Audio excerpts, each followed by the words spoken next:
جو اللہ اور قیامت کے دن پر ایمان رکھتا ہے اسے چاہیے کہ اچھی بات منہ سے نکالے یا خاموش رہے۔ جلد تجربہ کار ہونے کے لیے ایک اصول یاد رکھیں، زبان بند رکھیں، آنکھیں اور کان ہمیشہ کھلے رکھیں۔ خاموشی آپ کو اپنے مقصد پر توجہ مرکوز کرنے میں مدد دیتی ہے۔ ناراض آدمی کو پیار سے خاموش کرو، بیمار انسان کو نرمی سے خاموش کرو، کنجوس کو سخاوت سے خاموش کرو اور جھوٹے کو سچ کے ساتھ خاموش کرو۔ خاموشی آپ کو ایک کامیاب انسان بننے میں مدد دیتی ہے۔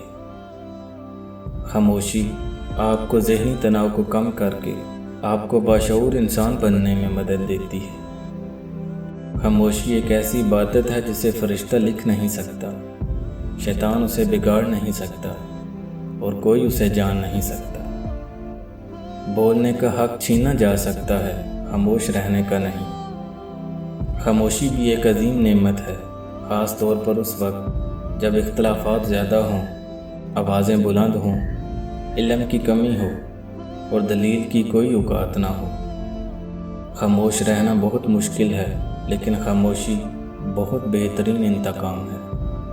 خاموشی سے کی گئی دعا اور محبت دونوں ہی بہت طاقت رکھتی ہیں۔ خاموشی کسی کو بتانے کا یہ بہترین طریقہ ہے کہ آپ نے اچھا نہیں کیا۔ احمق اپنی بات سے اور عقل مند اپنی خاموشی سے پہچانا جاتا ہے۔ جب خاموشی کو ہتھیار کے طور پر استعمال کیا جائے تو یہ الفاظ سے بھی زیادہ زخم دے سکتی ہے۔ آپ جتنے خاموش ہوں گے اتنا ہی آپ بہتر سن سکیں گے۔